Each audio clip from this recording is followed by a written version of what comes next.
novelas y libros de crítica, y también productora y conductora de muchos programas de televisión vinculados a la literatura. También es una gran lectora de Jonathan Franzen y por eso la convocamos para que conversara con él esta noche.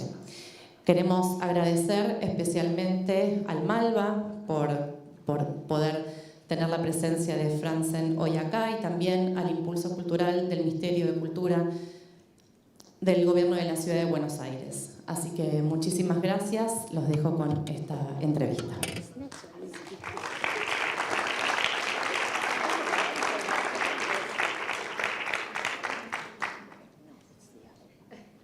We need help.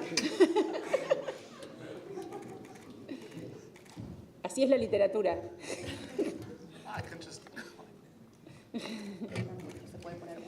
It doesn't work, or it's uncomfortable for you? No, I can't figure out how it works. Okay. It's not easy. No es fácil, ¿eh? No.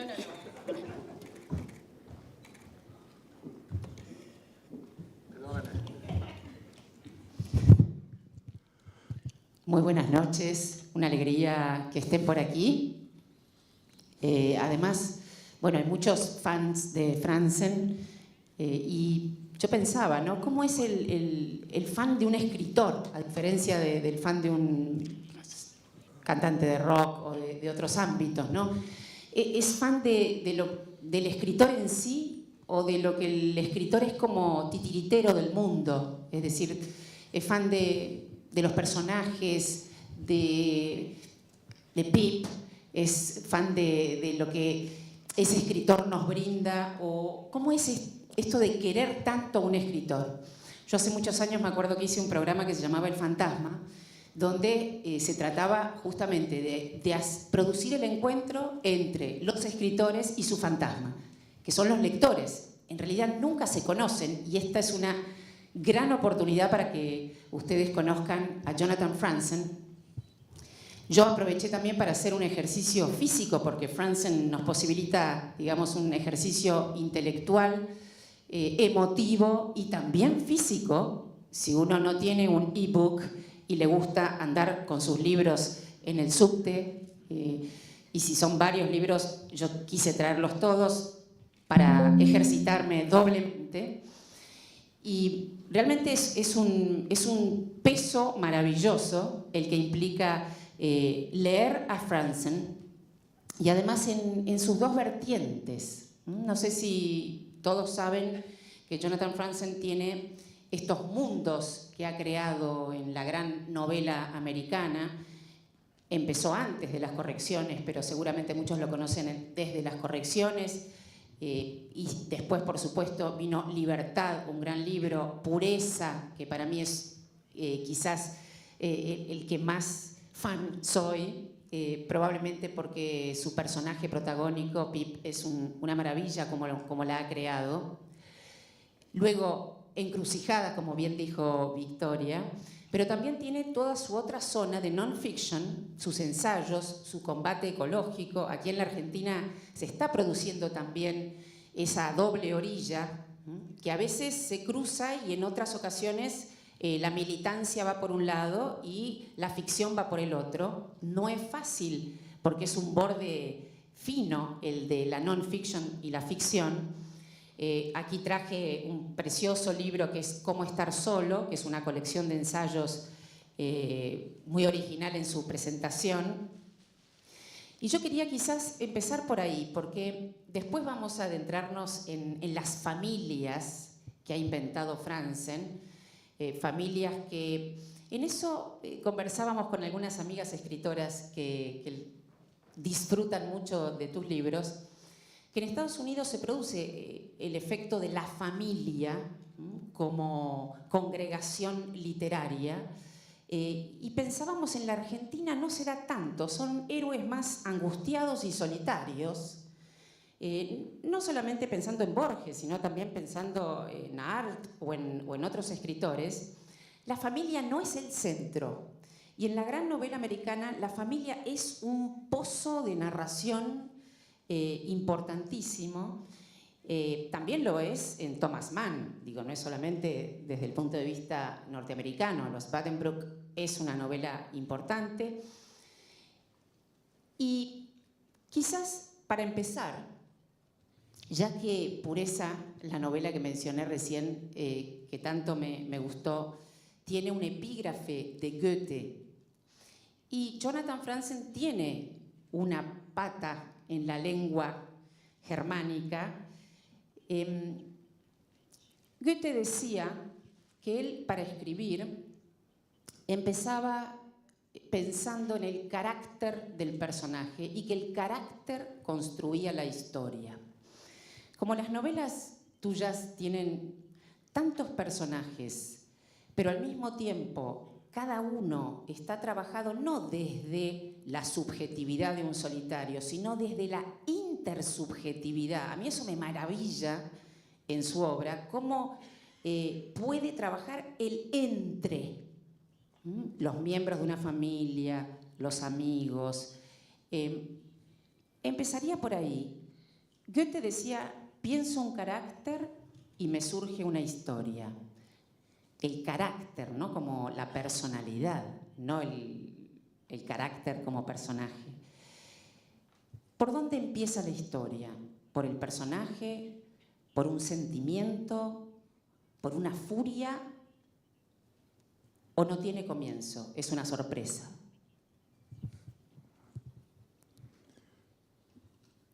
You've said a lot. Thank you, Silvia. It's a pleasure to be here with you and great to see you all here tonight. By the way, I see some friends in the front row who don't have these wonderful translating earphones. You said, no, you're practicing your Spanish comprehension. So, I actually want to go back to something you were saying earlier in what you said, Silvia, about that notion of the ghost being the reader. As we were sitting upstairs waiting for this event to start, and apologies that it's starting late, I was thinking, well, this is weird.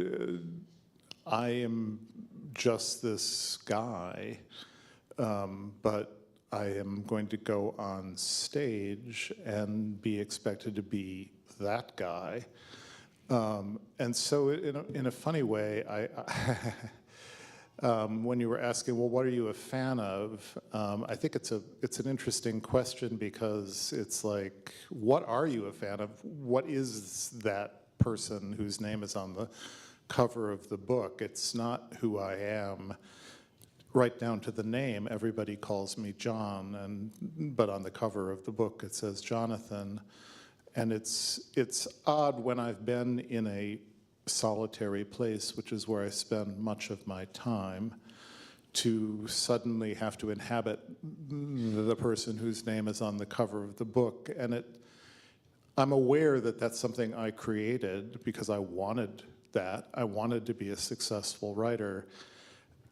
And yet there's this weird sense of disconnect with the result of that. And so I feel like I'm a ghost too with regard to that author. As I said this morning when I was talking to some really lovely people from the local media, I feel it's appropriate to be philosophical about literature in Argentina. It is a particularly philosophical brand of literature that the country is known for, so forgive the philosophical excursion. Where the books come from. Well, I start with character. I had no idea Goethe said that. He wasn't much of a novelist. I mean, how many there are? There's four. One of them written when he was 19. And I don't think he was being very deliberate about how he created novels at 19. One of them kind of good, Wilhelm Meister's Lehre, and I wouldn't be surprised if that book came out of his encounter with a young Italian woman who became the mysterious Mignon figure in that. Then there's the Wanderjahre, which is unreadable. Sorry. And then there's Elective Affinities, Die Wahlverwandtschaften, which is a very cool and strange novel, but it seems entirely schematic, and in fact, it came out of his explorations of chemistry and what was being, some early theories to explain how chemistry worked. And he decided, oh, that's cool, I'll write a novel about adultery or potential adultery based on new laws of science. So, esa novela que está hablando Franzen, las elecciones, me confundo afinidades selectivas, justamente quería decir que ese título que tiene esa novela, que para mí es una novela de swingers, es una novela muy moderna de Goethe, tenía otro nombre con el que las escribía, y esa también puede ser una pregunta interesante. Muchos escritores escriben con un título que es el nombre de lo que están haciendo, y después recibe otro título la novela, y la novela de Goethe se llamaba Los renunciantes, y eran los que renunciaban o no renunciaban a la pasión. Muy moderna novela, y me parece muy presente en tu obra de alguna manera. well, thank you. I'm glad to be considered modern, living as I am in the modern age. And yeah, I mean, I love the 19th century, but modernism really was where it was at. That's when it all came together. And that's what excited me about literature as a project. Before modernism, it was stories, and then it really became a self-conscious art. But to get back to the second part of your first question, I start with characters. Yeah, I have to.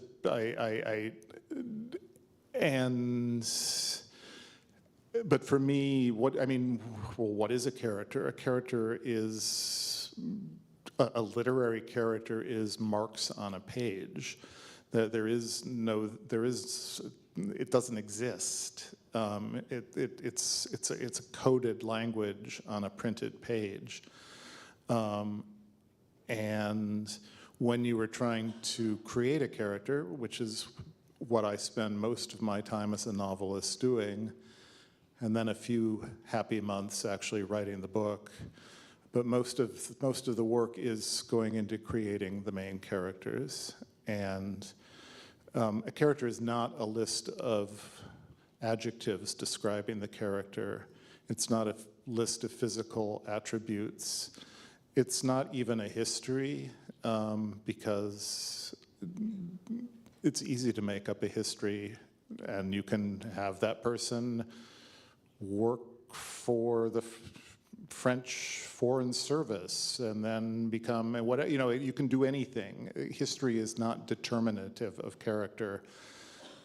What, in my experience, is determinative of character is what's the character's problem in the novel? What do they need? What do they want? What's standing in the way? What's the problem? What is making them anxious? What is likely to make them suffer?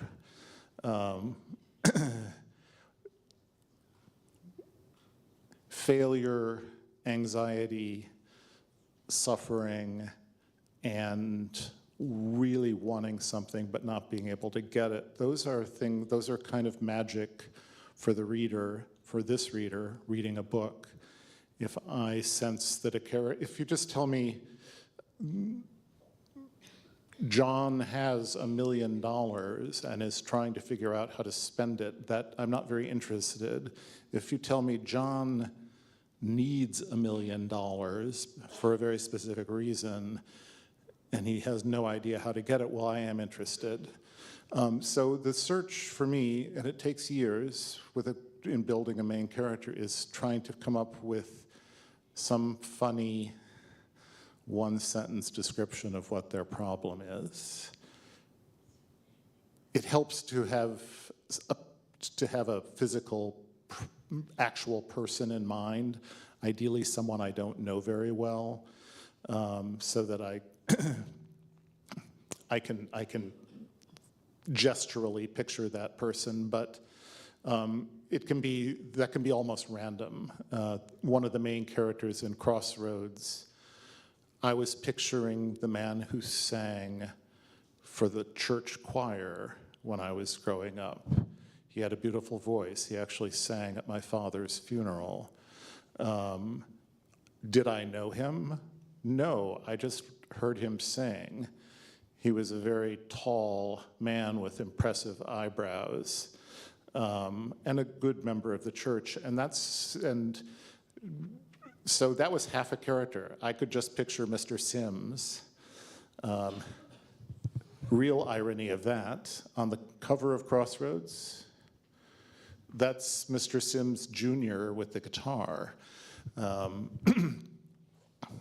Those are two friends of mine on the cover of the book. And that's Bill Sims Jr. is not in the book in any way. I was not picturing him for any character, but I was picturing his father, who I didn't know. I knew Bill well. I didn't know his father, so he was perfect. And so all I then needed was, well, what's his problem? And then you're on your way to a character. His problem is he wants to sleep with one of the members of the church that he's the pastor of. That's a problem for me. And it's also kind of funny. It's a terrible thing. It's not noble. It's quite the opposite of noble. Sorry, that was a long answer, but you asked me like the biggest question there is, which is where does what is a novel? Well, the novel consists of trying to figure out the characters, and how do you figure out a character? Well, that's like the 3-minute version. Además hay una forma de escribir pensando en esos personajes. Por ejemplo, ya que habló de Encrucijada, que es su última novela, antes de leerla, de leer este fragmento para ver cómo describe una sensación, para que también reciban este texto, quería preguntarte cómo fue el... No quiero hablar ni de tetralogía, ni de trilogía, ni de evolución, porque para mí las 4 grandes novelas, grandes, las ven aquí en todo sentido, las 4 grandes novelas son verdaderos frescos, no solo de una sociedad norteamericana que va desde los años 70 como Encrucijada o de los años 90, sino también, porque si no se lo toma como solamente la gran novela americana, es, insisto, un fresco social pero íntimo, muy íntimo. Entonces, también la pregunta, para no hablar de las 4 como proyectos, sino cada una en sí misma, noto un despojo con respecto a las correcciones y una bondad incipiente que aparece en Encrucijadas. ¿Hay un cambio subjetivo de escritor también, más allá de la subjetividad de los personajes? Absolutely. I was still angry when I wrote the corrections. I woke up angry. I was angry all day, and I had angry dreams. And it was who I was as a writer. I was critical of American society. I thought the world was going to hell, and I was very angry about it. And what's more, I thought I knew what was right and what was wrong. And pretty much everyone else was wrong and I was right. And you can write with a certain amount of force that way, and it can create a certain cruel humor, which is fun to write and I hope fun to read. And then the corrections became very successful and changed my life. And the thing I was angriest about, which was that no one would read my books, was no longer the case. So I had to rethink things, and that anger has been receding, and with it a wish to be satirical. And finally, when I reached crossroads, I had no interest in satirizing, no interest in judging, and it's hard to explain how different the writing of that book felt from any of the others. It was almost like the bacteria in my gut had changed completely. It was like I was still the same writer, but with a completely different constitution. And in the past, I would deliberately not look at the pages I'd written the day before, because all that would happen is I would fuss with them and I wouldn't get anywhere. With this, it was really, I just was trying to write one sentence at a time. And most of every writing day was spent rewriting the one page from the day before. And then in the last hour, I would write a few sentences.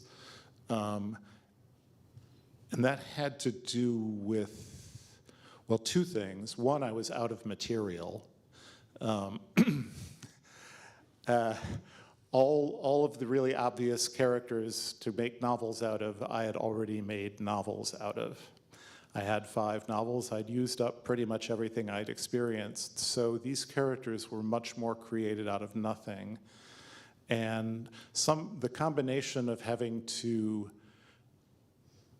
work so hard to write a single sentence about a character I did not know, who was not based on any object inside me, and a complete, almost chemical loss of interest in ridiculing the character or judging the character. It just made for a completely different writing experience, and I felt calmer. I felt better, actually. I didn't feel hurried. It was more a sense of gratitude that I had this stretch of 26 months where all I had to do was write 1 page a day. And I don't know if I've explained it very well, but we should go on. Podemos seguir con una frase que habla de esa bondad, justamente en Encrucijadas, cuando Becky, que es uno de los personajes, los capítulos están liderados muchos por los personajes, escucha el zumbido de la máquina de afeitar de su padre y los pasos de su madre en el pasillo. La asombró de no haber advertido hasta entonces lo preciosa que era aquella vida cotidiana y la suerte que tenía al formar parte de ella. Cuánta bondad, la gente era buena, ella era buena, se sintió benevolente con toda la humanidad. Es muy raro encontrar una frase así en novelas anteriores de Franzen, por eso este personaje, junto con Perry y con unos cuantos de aquí, renuevan por completo la lectura, que uno cree, bueno, se va a encontrar con otra familia, a ver qué va a pasar con esta familia. Y también no solo se trata de familia, sino de cambios de época, ¿no? Porque los 70 supongo que implicó revisar tu adolescencia o tu entorno, además de cuestiones literarias.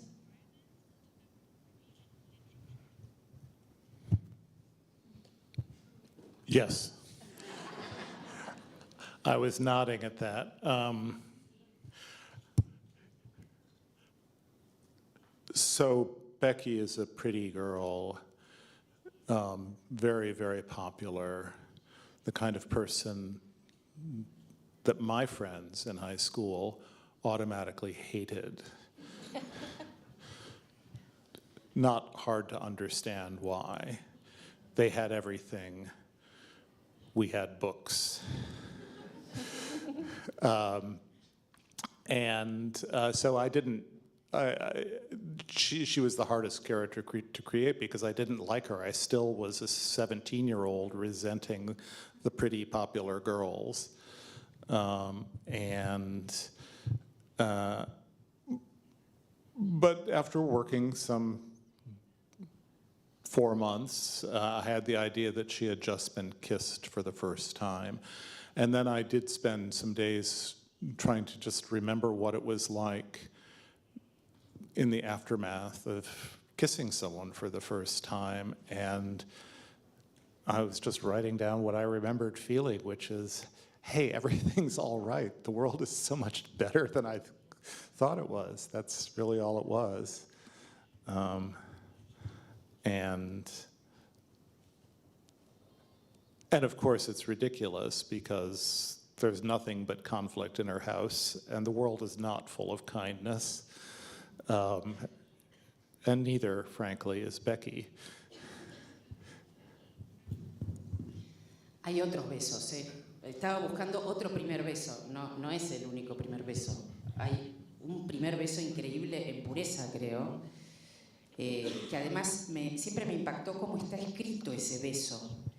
Como si se sellara un futuro en ese primer beso. Y pensando en el primer beso, también podríamos entender estas novelas como novelas de iniciación, es decir, Bildungsroman, o no, ¿no te parece que forman parte de ese género de las novelas de aprendizaje, ¿no? Como las que escribió justamente la primera, se supone que es la de Goethe, la de Wilhelm Meister, pero me preguntaba si el género de las novelas de aprendizaje, es decir, cuando un personaje entra de una manera y sale de otra, cuando hay un cambio que se produce, no una tragedia, sí un drama posible, si consideras que es un género que te gusta, que te representa o no. I just want to, that's a really good question, actually, and I just want to go back to the second half of your previous question and say, I was trying to reclaim the 1970s for myself. It was an embarrassing decade. I think people even in the 70s were embarrassed to be living in the 70s.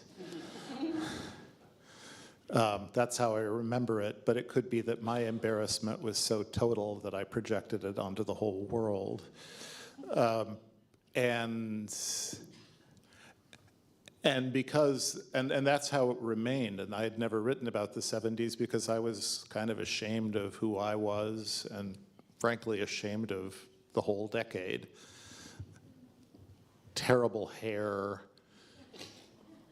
until, I mean, pretty much the whole decade, bad music, bad style, ugly architecture, many, yeah, it was just a dismal time. And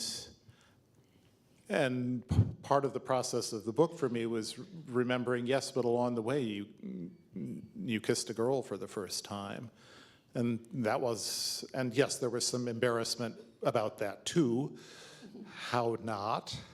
But it was also wonderful, and it was a process of remembering the kind of wonderfulness of the 1970s, at least in the Midwest. But the coming of age thing, it's hard. It can be done, and has been done brilliantly many, many times, to write a novel in which there are no young people. But it's hard because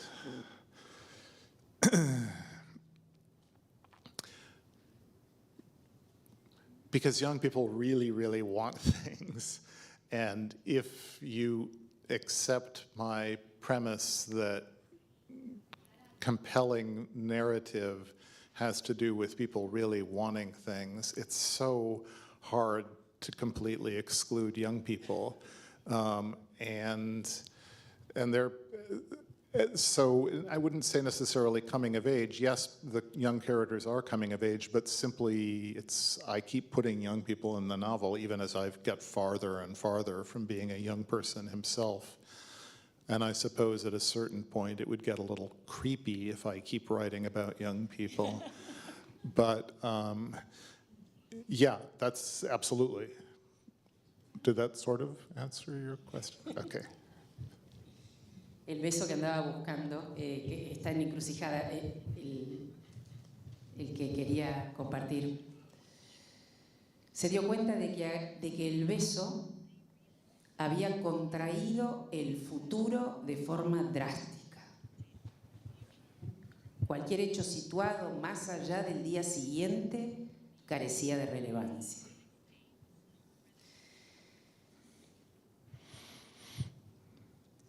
Antes hablaba de las novelas de iniciación y también debe ser difícil ser un escritor contemporáneo que escribe sobre lo contemporáneo, aunque haya marcas importantes del siglo XIX. El material de estos jóvenes y no tan jóvenes que integran tus novelas es contemporáneo. Los lenguajes, Twitter, todo lo que uno encuentra día a día, ¿cómo resignificar entonces eso que es la vida y que a veces no tiene ningún sentido en literario?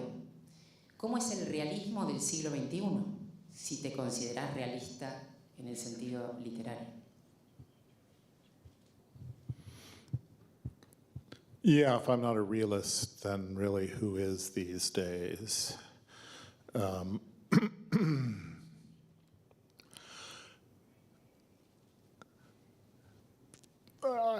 The world is meaningless. And you know, it always was. We just now have a lot more data on how meaningless it is. And the attraction of stories has always been that they are little worlds in which there is meaning. So a lot of the process of generating meaning in a not only meaningless but increasingly meaningless feeling world is to exclude. You're not actually painting the whole picture. You will die trying to paint the whole picture in a novel. You're excluding, and there is this paradoxical effect where if you exclude everything and focus on the individual, but realistically, then that individual is reflecting everything, with a wonderful difference, which is that individual also has a life in which there are dramatic stakes, in which something has happened that they need to make sense of, and that the reader needs to make sense of. So you get this wonderful package in a character of not only a microscopic image of the entire world that character lives in, but also, because it's small, because it's local, there is a possibility for meaning as well. And this has become kind of my gospel about trying to solve the problems of the planet. You can't do anything about global warming. You literally, no individual, not even Jeff Bezos, can do anything about global warming, and certainly not Elon Musk. And the likes of you and me, we can't do anything. And yes, you can sort of try to extract some meaning for your life about riding a bicycle and not flying on an airplane. But really, half a minute's thought, you realize, well, that's a meaningless contribution. It changes absolutely nothing. Literally changes nothing. It's not like it changes only a little bit, but because the whole thing is so random and the effects of atmosphere on climate are so completely complex, it quickly disappears in the noise. It is 100% meaningless, any action we can take about these big things. However, if you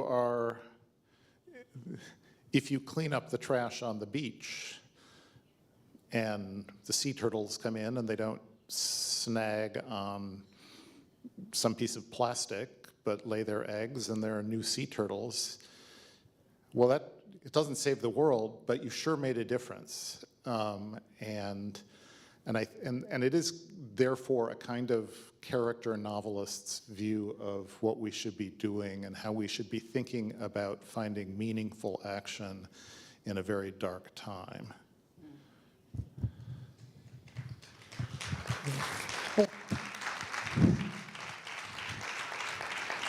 Thank you. That was really kind of a guilty confession more than a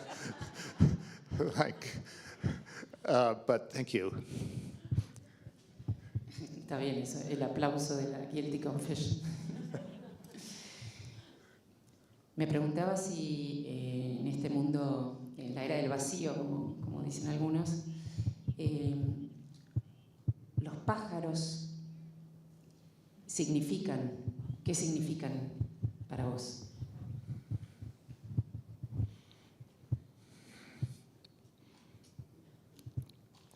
They're pretty. I've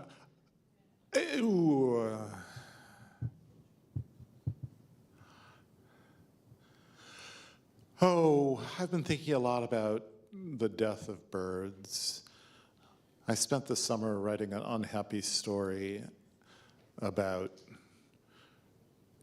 a conservation issue related to birds. It's not coming out for another month. I'm not sure I should talk publicly about what it was. But one of the little points I make in the piece is that if you start watching birds, you quickly learn to be at home with death. So birds are always killing things. Like when you go out bird watching, all you're doing is watching birds kill things. They kill fish, they kill frogs, they kill bugs, they kill snakes, they kill bunny rabbits, they kill other birds. And they're also constantly dying. Nature is full of death. And I'm just answering your question off the top of my head, but I would say that has been a significant takeaway for me in terms of meaning from my involvement with birds, which is things die. Get over it. It's like, I was already aware of my coming death every day, but the involvement, but spending a lot of time in nature and specifically spending time with birds who die by the billions every year in California alone, probably 1 billion birds a year die. And they kill many more than 1 billion things in a year.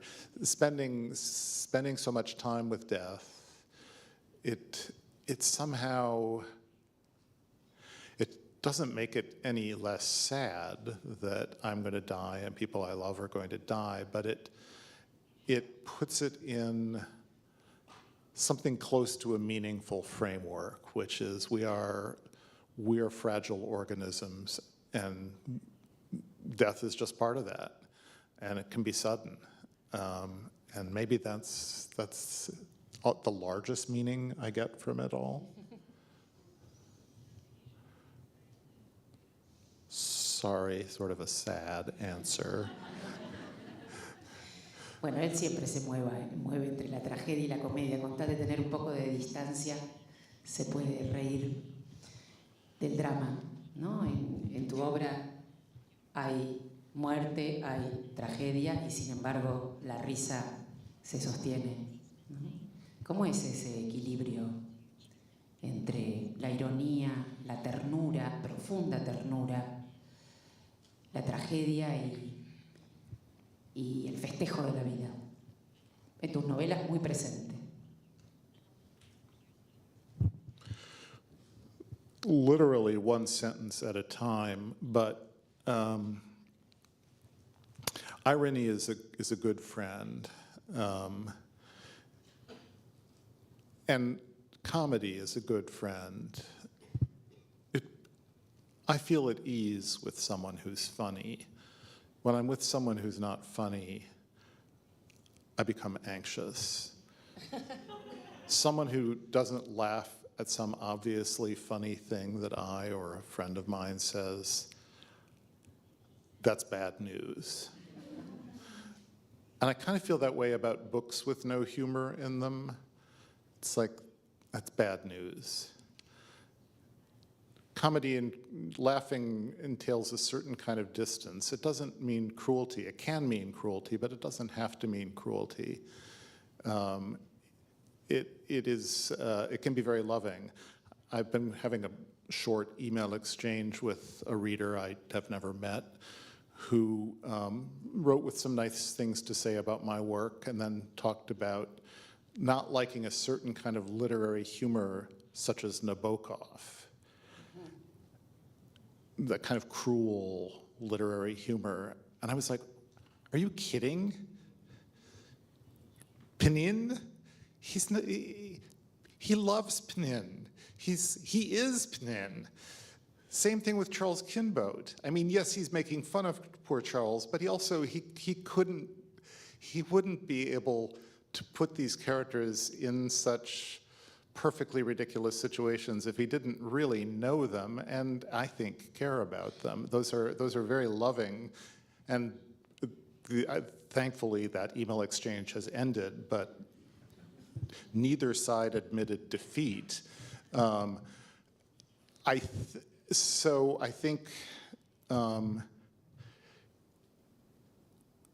presented with a character who's not behaving all that well, you have two options. You can sternly judge them and say, that's a despicable person. Or you can find a way to laugh at them and say, that's a ridiculous person. And I think there is a lot more love in the ridiculous thing. There's not a lot of love in that judgment. And I had very judgmental parents who were also not unfunny. They were not really funny, but they were sometimes funny. And I became a very judgmental person, and really, to the extent that I feel I've changed in any fundamental way in the last 25 years, I've tried to stop judging and recognizing that the only appropriate position of the author with respect to the character is you must automatically love the character from the start. It's not worth writing if you don't. And I pick up on that. I can tell when a writer doesn't like or love a character. That's a bad thing. I put the book down. I have no interest in that. Even if it's really well written, and even if it's kind of funny, I still don't care if I sense that this is not. But I think Nabokov did love his characters. Nabokov le gustaba Hammer también. Yeah, maybe a little too much. Bueno, Andreas Wolf, tu personaje es bastante bravo, cínico, ¿no? En pureza. Hay un capítulo de esa novela que se llama El asesino, que es muy interesante como lo piensa. No a lo Jim Thompson, el asesino dentro de mí, pero más o menos. Y ya que estás citando algunos referentes, me gustaría preguntarte por los escritores que te acompañan, no solo para escribir, sino aquellos que que te han producido el efecto de seguir escribiendo. Kafka, no sé, Mann, pero más norteamericanos, por ejemplo, autores que yo por lo menos reúno con tu obra, pero los contemporáneos, cada uno en su lugar, tiene sus relaciones. Yo pienso en Updike, yo pienso en Irving, de Lilo, ¿no? Para hablar de contemporáneos. Si podés darnos algunas referencias de tus lecturas primeras y tu relación con los contemporáneos.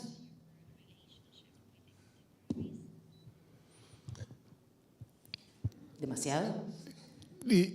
You ask small questions, Sylvia. Son grandes preguntas para que elijas lo que quieras contestar. Right, so I can take them right. Yeah.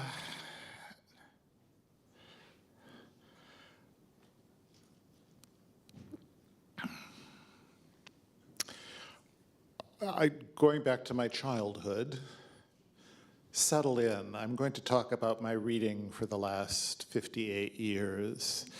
I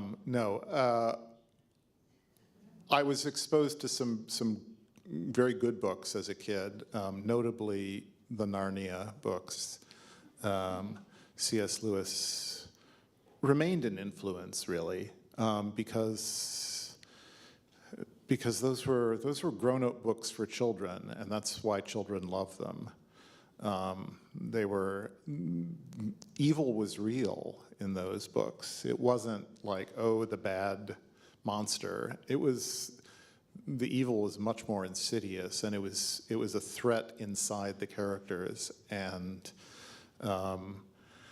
so that was a fortunate model. And then the thing that made me want to be a novelist was Isaac Asimov, I think. My brother Tom, who's here tonight, sitting in the front row, he loves it when I call about and point to him.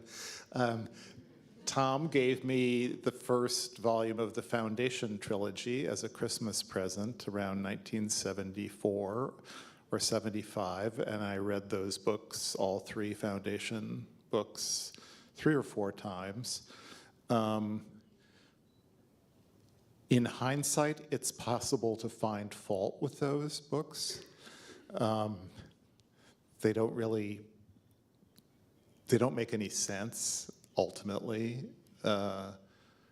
Like, there's this idea that everything's galactic control starts with this big star in the center of the galaxy. And it's like, sorry, the center of the galaxy is like this vast pool of plasma. They're not going to be like human settlements there running the whole galaxy. It's ridiculous. And yet, kind of a ripping good story about the little guys triumphing over the big guys, and smart technology beating stupid technology, with interesting surprises along the way. But the main thing was they were just so fun, and he was getting paid to write them, which put the idea in my head, oh, you could do that. There was an emphasis in our household on doing something productive and that earned money. There was also a strong emphasis on doing something socially responsible, and that was the problem. Was my parents did not see it as a socially responsible thing to do. You could build a bridge, you could cure cancer, or you could tell a story about the galaxy. 2 of those were worthy. And that kind of deformed my early novels because I was trying to be socially responsible. I thankfully came to my senses and gave up being socially responsible. But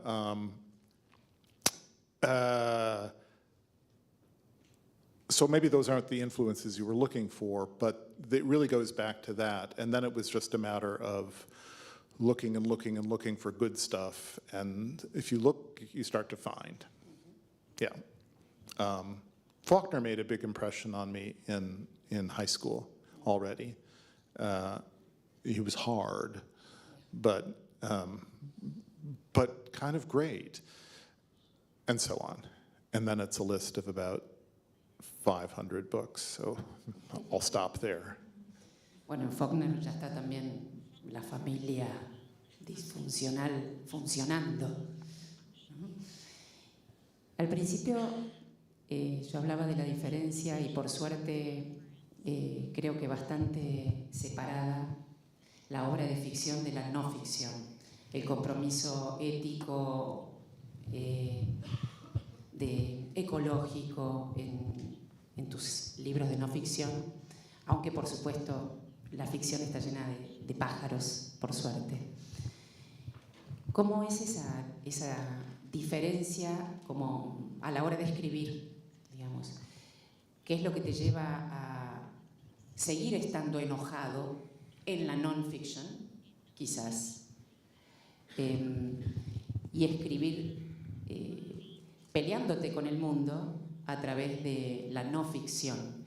Porque la naturaleza, por ejemplo, siendo también ecologista en ese sentido, no es la misma en la literatura que los problemas de la naturaleza en la tierra. La naturaleza es una maravilla en la literatura porque es la metáfora más grande que tenemos a mano.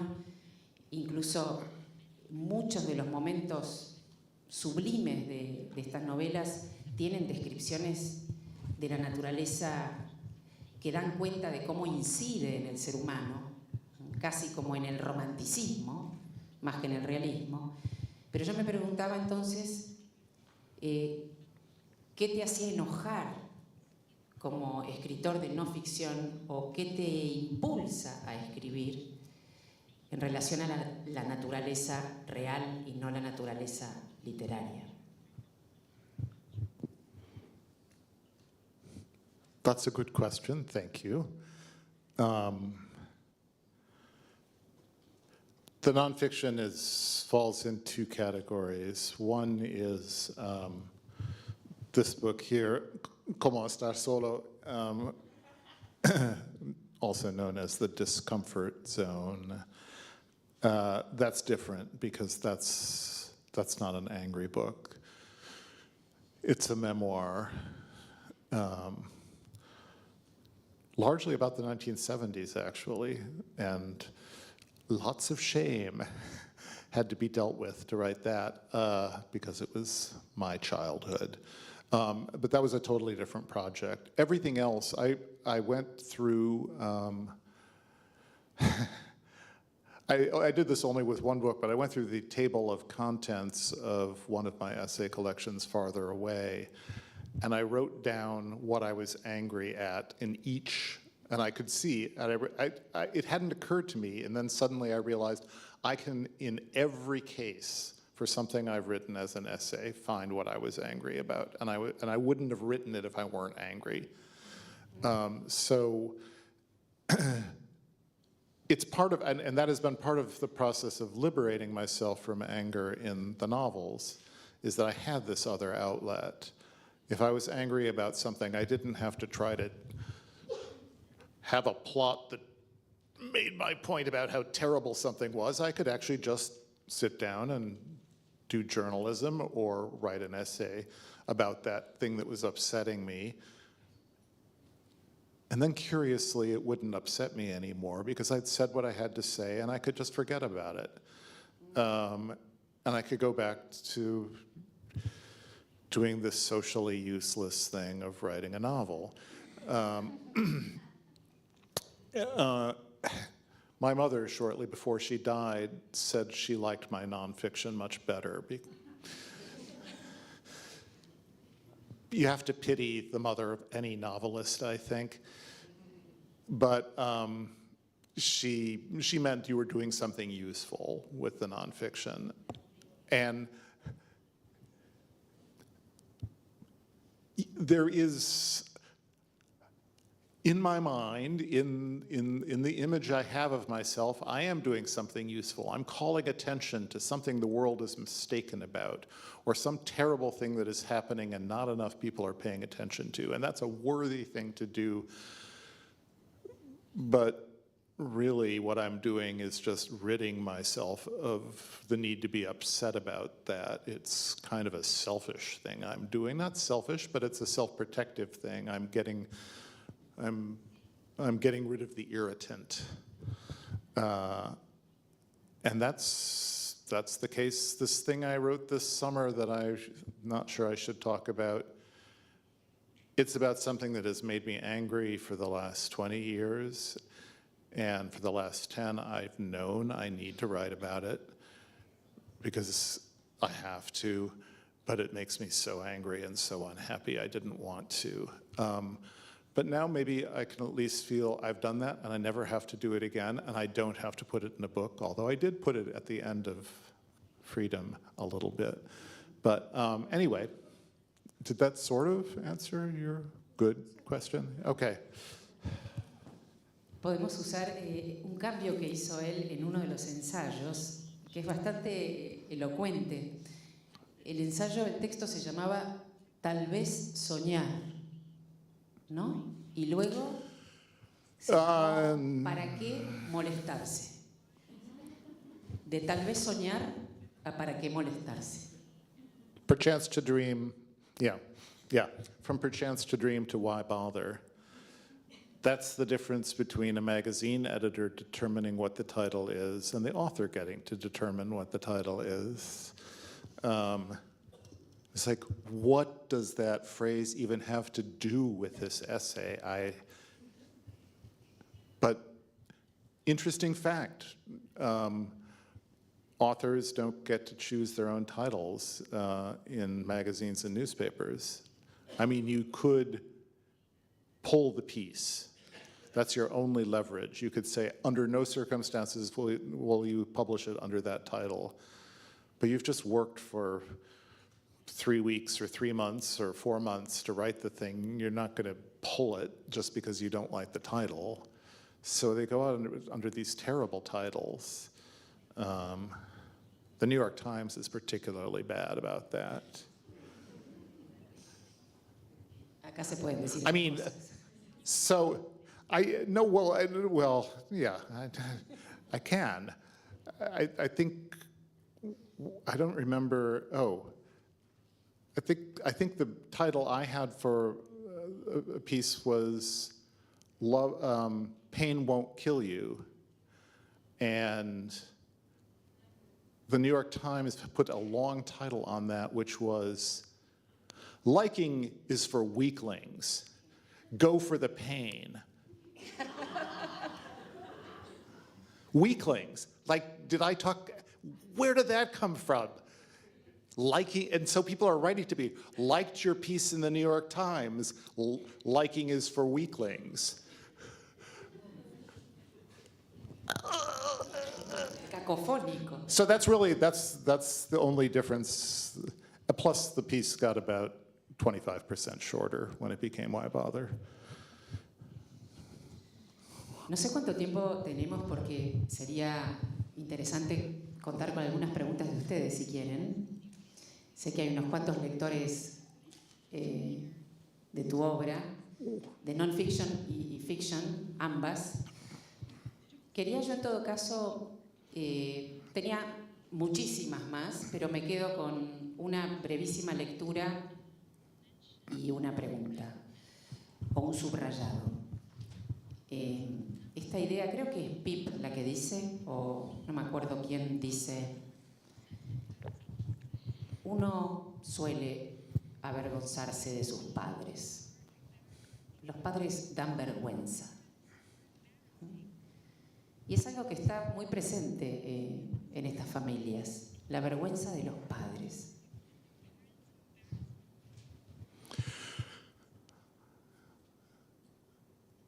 Yeah, I mean, if you're writing about a 15-year-old, it's kind of an abnormal 15-year-old who isn't embarrassed by her parent or his parent.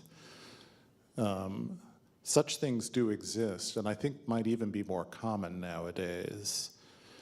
But no, the parents are embarrassing. That's just a fact. They're embarrassing if for no other reason that they love you. And again, this has changed a little bit because I see 15-year-olds saying, "I love you, Mom," into their phone. It's like, ooh, really? But I think in most times and most cultures, just the nakedness of that parental love is when you want to be your own person, and here's this larger person coming with these claims, and in front of your friends, like says, "Hi, sweetie." It's like, like, I want you to die. Come back to life later, but right now, I wish you were dead because you're embarrassing me in front of my friends I've been trying all day to be tough and to look like I really have it together, and I don't really care that much about everything. And here comes somebody saying, "Hi, sweetie." Yeah, so it's just automatic, or should be. De todas las familias que ha retratado, And you're too stupid, you're too stupid when you're 15 to realize that everyone has this problem, and that you could just like have this general agreement among all 15-year-olds, yes, everyone's embarrassed about this, so none of us need to be embarrassed, it'd be great, but you're too wrapped up in yourself to know that yet. Sorry. pero hay mucho de eso, de lo que son los adultos, ¿no? ¿Qué significa ser adulto, el lenguaje de los adultos, lo que le interesa a los adultos, y el choque que se produce entre el deseo del joven y la resignación y el vacío del adulto, ¿no? Cuando separábamos naturaleza por la que estamos todos de acuerdo, digamos, en luchar y defenderla, y la naturaleza de la literatura, quisiera compartir, muchos han leído Las correcciones, estos comienzos fabulosos que tiene Franzen. Mañana creo que la masterclass es sobre los comienzos, ¿no? ¿Qué significan los comienzos en la literatura? En realidad son bellísimos los comienzos y los finales de estas novelas. Eso no significa que no tengan que leer las 700 páginas que están en el medio. El comienzo de Las correcciones, con esa naturaleza que determina ya la posición de la historia. La locura de un frente frío que barre la pradera en otoño. Se palpaba, algo terrible iba a ocurrir, el sol bajo en el cielo, luminaria menor, estrella enfriándose, ráfagas de desorden sucesivas, árboles inquietos, temperaturas en descenso, toda la religión nórdica de las cosas llegando a su fin. No hay aquí niños en los jardines, largas las sombras en el césped espeso, virando al amarillo, de los robles rojos y los robles palustres y los robles blancos de los pantanos, llovían bellotas sobre casas libres de hipoteca. Las ventanas a prueba de temporal se estremecían en los dormitorios vacíos. Muchísimas gracias. Gracias.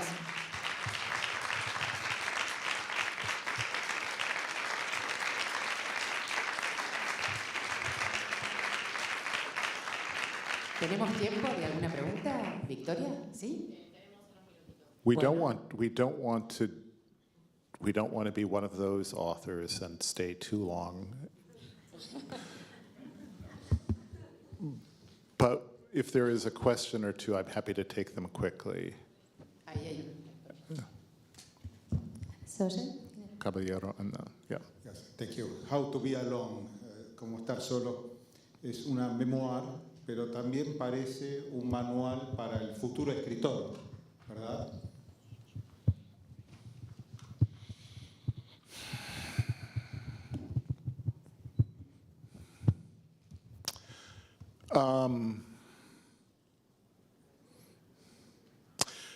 The title comes from one of the essays in it, and many of the essays in it came out of a dark time in the middle of the 90s when, because no one was reading my books, it seemed that society had a terrible problem. No one is reading books.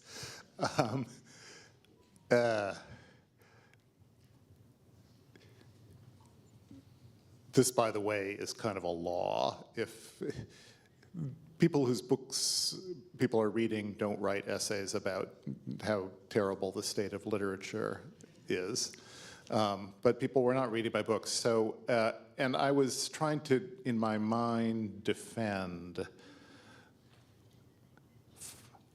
continuing to be a writer in a culture in which, for real, people were reading less and spending more time looking at TV and computers. We didn't have those phones yet. And we tend to think of being alone as a bad thing, and consumer culture wants us to think being alone is a bad thing, and yet a really obvious fact is that except for classrooms and public readings, reading is something you do by yourself. You have to be alone to do reading. You may be in a room with other people, but you are still really alone. So it was, to the extent, I mean, I'm trying to answer your question, to the extent that it was about how to be a writer, it was engaging with the necessity of being alone and seeing that as a good thing and not a bad thing. The writer has to be alone to write, at least the novelist does, and the reader needs to be alone to appreciate the writing, and so get used to being alone. And if there are fewer of you, that's okay, you were always alone anyway. So maybe that's kind of what I was going after with that. ¿Alguna otra? Oh, we have another question. Thank you, sir. That's saved me from the embarrassment of nuts. Una pregunta sobre el enojo. Se habló del enojo y hay un libro que a mí me impresionó mucho el enojo y es el personaje de Walter Berglund en Freedom. Can you elaborate? ¿Puede elaborar sobre el enojo de Walter?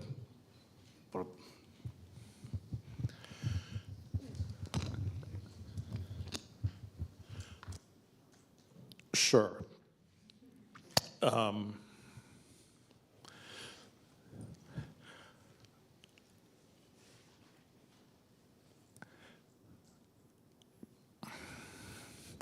I was picturing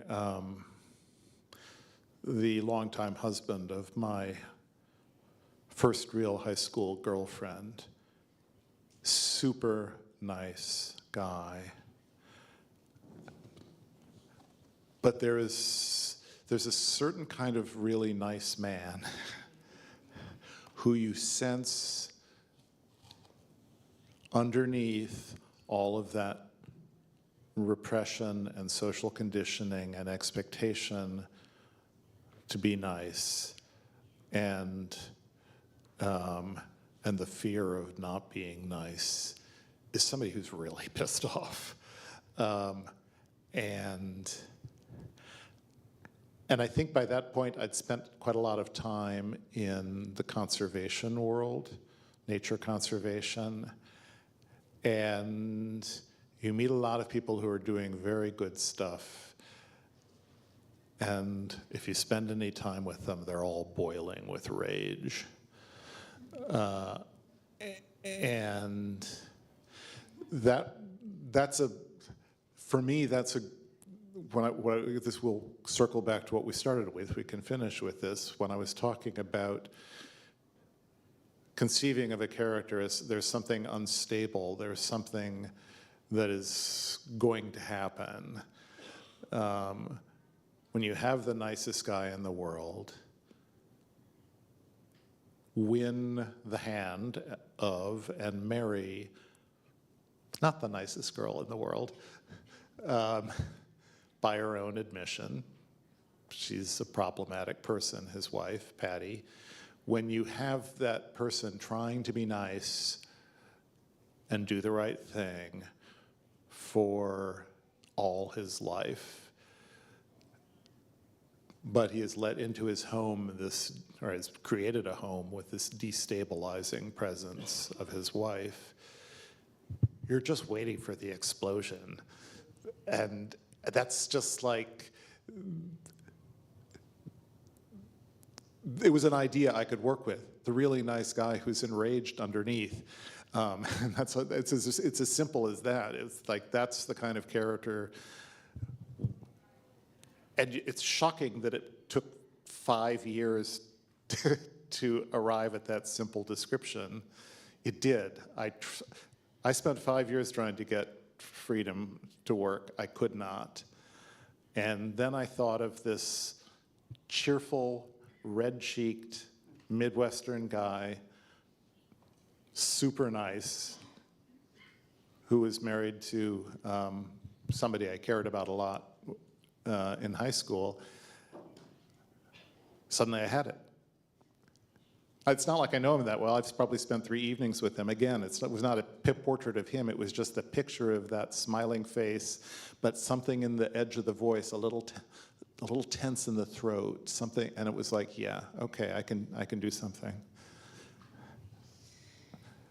I think we should probably set you free, but not before I thank you all so much for being here, and a huge thank you for Silvia, but also for the Filba people. This is a great thing that they do here, and I have to say, I've mostly dealt with Daniela, and she's absolutely amazing and is a treasure. She should have a little statue somewhere in the city for her. Oh, she's thanking me for saying that, apparently. Anyway, thanks so much, everyone. Then thank you, Silvia. Good night.